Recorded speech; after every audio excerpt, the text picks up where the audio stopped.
The ground trembles before you ever see them. Dust lifts in low clouds, hooves thudding like distant thunder, and the sunlight flashes off bronze helmets locked shoulder to shoulder ahead of you.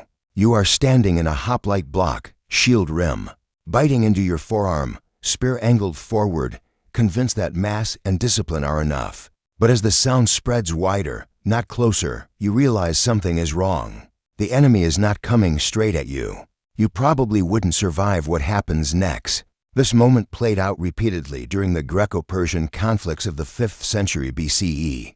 From the Ionian revolt to the long shadow of Plataea, Persian cavalry swarms were not designed to smash through hoplite lines head-on. They functioned as a moving ecosystem, light horse archers, javelin riders, and heavier nobles acting in loose coordination.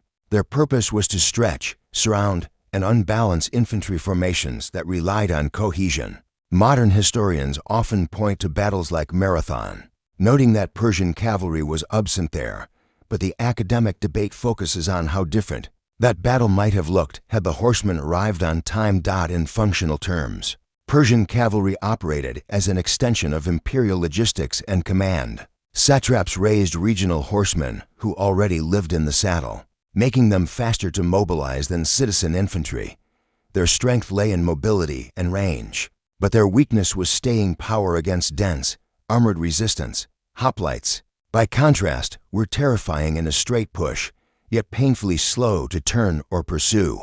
The skills required of Persian cavalrymen were complex: accurate shooting at full gallop, unit awareness without rigid formation, and the discipline to retreat without breaking. A lesser-known detail recorded in administrative tablets is that many cavalry horses were rotated mid-campaign to preserve endurance and early understanding of operational fatigue, compared to Greek infantry, whose warfare emphasized ritualized collision. Persian cavalry embodied a different philosophy of war, one that prized motion over mass and patience over shock. The swarm does not mean chaos. From a distance, Persian cavalry looked scattered, almost hesitant, but up close their movement followed patterns drilled through habit rather than shouted command. At battles such as the early phases of the Ionian Revolt and later clashes in Anatolia, cavalry units fanned out in arcs, each rider maintaining spacing that allowed sudden turns without collision. This was not the tight geometry of a hoplite phalanx. It was a living net designed to close slowly. Persian cavalry organization reflected the empire itself. Units were often grouped by region medes. Persians, Bactrians, each bringing local riding traditions. Commanders coordinated objectives rather than exact maneuvers, allowing subunits to respond fluidly to terrain. In combat, the first goal was reconnaissance and provocation. Riders approached hoplite blocks just close enough to draw a reaction, loosing arrows or javelins, then withdrawing before contact. The hoplite formation functioned best when advancing straight. Forcing it to halt, turn, or fragment undermined its core strength. The strength of this system was endurance and adaptability. Cavalry could disengage, reform, and attack again, something heavy infantry struggled to counter. Its weakness was dependence on space. Rough ground or narrow passes, as seen later at Thermopylae, reduced the swarm's effectiveness. Soldiers needed exceptional horsemanship, missile accuracy, and nerve, especially during feigned retreats that demanded trust in comrades beyond sight. A lesser-known side fact appears in Herodotus' descriptions of cavalry signaling. Reflective armor pieces and colored horse tack were used to identify unit leaders in motion. Academically, there is ongoing debate about whether Persian cavalry acted independently or as a combined arms partner with infantry and archers, compared to Greek cavalry, which was often underdeveloped and aristocratic. Persian horsemen represented a professional, systematized force, one that treated the battlefield as a wide surface rather than a narrow line. Word count 3-3. For as the pressure builds, the hoplite wall begins to feel less solid than it looks. Shields overlap, spears jut forward, but every step sideways opens a seam. Persian cavalry exploited this reality in multiple engagements across Asia Minor, most notably during the campaigns against rebellious Greek cities after 499 BCE. In these battles, the horsemen did not seek decisive annihilation. They sought fatigue, disorder, and fear. One commonly cited example is the fighting around Ephesus during the Ionian Revolt. Persian cavalry shadowed Greek forces for days, striking supply lines and forcing repeated redeployments. Each time the hoplite block turned to face a threat, its cohesion weakened. Functionally, the hoplite formation required forward momentum and mutual pressure. When immobilized, it became a static target for missile fire. Cavalry archers circled just outside spear range, exploiting the limited reach and slow reaction time of heavy infantry. The strength of the hoplite system, mutual protection, became its weakness under encirclement. Soldiers needed immense physical endurance to hold formation under constant harassment, and psychological resilience to resist breaking ranks in pursuit. Persian cavalrymen, meanwhile, required restraint, charging to close-risk disaster, as hoplites could still kill horses and riders in tight quarters. Xenophon later emphasized this balance, warning that cavalry without discipline was merely fast infantry waiting to die. A lesser-known fact from Near Eastern sources suggests that Persian commanders timed cavalry harassment to midday heat, amplifying fatigue inside bronze armor. Scholars debate how close these tactics came to decisiveness. Some argue they merely delayed Greek advances, others that they were decisive in shaping campaign outcomes even when no single battle was won. Compared to later Macedonian combined arms warfare, Persian methods appear indirect, yet against rigid infantry blocks, their effectiveness lay precisely in refusing decisive collision. The weapons carried by Persian cavalry were chosen for reach and repetition, not for the single killing blow. Composite bows, short spears, and bundles of light javelins defined their fighting style. At battles across western Anatolia and later, during the invasions of mainland Greece, these tools allowed riders to strike, withdraw, and strike again. The army functioned like a moving barrage, each individual attack minor, but cumulative pressure immense. Mastery of these weapons demanded years of practice. Shooting accurately from horseback required balance, timing, and muscle memory, especially when turning in the saddle to fire backward during a retreat. Ancient reliefs and texts emphasize that many Persian nobles trained from childhood, making cavalry service both a military role and a social identity. This was a key strength, a deep reservoir of skilled riders who could operate semi-independently. The weakness was armor. Most cavalrymen wore lighter protection than hoplites, leaving them vulnerable if caught or cornered. Psychologically, the strain was different from infantry combat. Hoplites endured compression and proximity. Cavalrymen endured isolation and speed. A rider who misjudged distance could be dragged from the saddle or lose his horse, effectively removed from battle. Soldiers needed nerve, spatial awareness, and trust that nearby units would cover their withdrawal. A lesser-known side fact from Persian administrative records suggests that spare bows and extra bowstrings were carried by attendants, highlighting how central sustained missile fire was to cavalry doctrine. There is academic debate over whether Persian cavalry should be classified as light or medium forces, given the presence of armored nobles among them.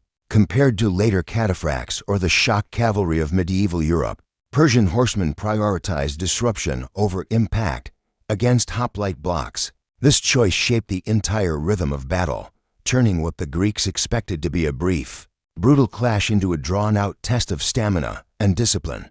Not every swarm ended in success. Persian cavalry reached their peak effectiveness when terrain, timing, and coordination aligned, and they faltered when even one element failed. At Marathon for 90 BCE, the absence or delayed deployment of Persian cavalry remains one of the most debated issues in military history. Many scholars argue that without horsemen to stretch the Athenian line, the Persian infantry was forced into a frontal contest it was never meant to win. Elsewhere, however, cavalry swarms shaped outcomes without delivering a dramatic finale. During the campaigns of Mardonius in Greece, Persian horsemen repeatedly denied Greek forces favorable ground, disrupting foraging and forcing withdrawals. Functionally, the cavalry acted as strategic pressure rather than tactical hammer. Their strength lay in controlling space. Their weakness lay in dependency on infantry support to secure decisive results. When Greek forces held firm near defensible terrain, cavalry harassment lost momentum. Soldiers in these engagements needed adaptability. Persian riders had to read enemy intent quickly, shifting from harassment to screening roles. Failures often came from overconfidence pressing too close, assuming hoplites were already broken. A lesser-known detail from later Greek sources mentions Persian cavalry suffering morale issues when denied plunder, an important reminder that logistics and incentives mattered even for elite troops. The academic debate centers on whether Persian cavalry was underutilized by imperial commanders or constrained by political considerations within the satrapal system, compared to the tightly integrated Macedonian cavalry infantry model developed a century later. Persian operations appear fragmented, yet that comparison risks anachronism. Against the armies of their own time, cavalry swarms were often enough to neutralize heavier forces, even if they rarely delivered the final blow themselves. The lesson of the swarm did not end on the plains of Greece. Long after Persian cavalry rode out of the Achaemenid Wars, their approach to mobility and encirclement echoed across the ancient world. Later armies studied, adapted, and sometimes misunderstood what made the system work. When Alexander the Great crossed into Asia, he did not dismiss Persian cavalry tactics. He absorbed them, combining them with heavier shock elements to solve the very problem the Persians had faced. Against hoplite blocks. In functional terms, Persian cavalry demonstrated that battlefield dominance did not require destruction of the enemy formation, only its paralysis. By denying hoplites the ability to advance, retreat, or resupply, cavalry swarms achieved operational success even without decisive engagements. Their strength was strategic reach. Their weakness remained the inability to force conclusion alone. Soldiers needed patience, coordination across distances, and obedience without constant oversight, skills rare in many ancient armies.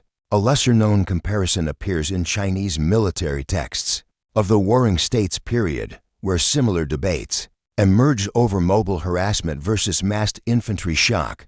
Academically, this fuels ongoing discussion about whether Persian cavalry should be seen as precursors to steppe warfare traditions or as a distinct imperial model. Some historians argue they lack the autonomy of later nomadic horse archers. Others counter that their integration into state logistics made them more reliable. Compared to Roman legionary systems, which eventually neutralized cavalry harassment, with combined arms and flexible formations, Persian cavalry represent an earlier evolutionary step. They forced heavy infantry cultures to confront the limits of rigidity. In doing so, they reshaped how ancient commanders understood space, time, and exhaustion on the battlefield. Against hoplite blocks, the swarm was never about glory. It was about control. Persian cavalry swarms were not designed to win wars in a single afternoon. Their effectiveness lay in something more subtle and, in many ways, more modern, shaping the conditions under which battles occurred. Against hoplite blocks, they exposed a fundamental truth of ancient warfare: that cohesion, while powerful, was fragile when forced to react in multiple directions at once. From the Ionian Revolt to the campaigns leading up to Plataea, Persian horsemen consistently demonstrated how mobility could neutralize mass. They stretched formations, drained stamina, and imposed psychological pressure without committing to reckless engagement. Their limitations were real. Without infantry to exploit openings, cavalry harassment could stall into stalemate. Terrain, weather, and command cohesion often determine success more than courage or skill. Yet measured against their purpose, Persian cavalry swarms were highly effective. They forced Greek armies to adapt, encouraged the development of lighter troops and better cavalry among the Greeks, and indirectly influenced later combined arms systems. In academic debate, their legacy sits between innovation and transition, neither fully nomadic nor purely traditional. If you stood in a hoplite block watching dust rise on every horizon, you would feel that legacy immediately. The swarm did not need to destroy you. It only needed to make you helpless, immobile, and exhausted. And in ancient warfare, that was often enough.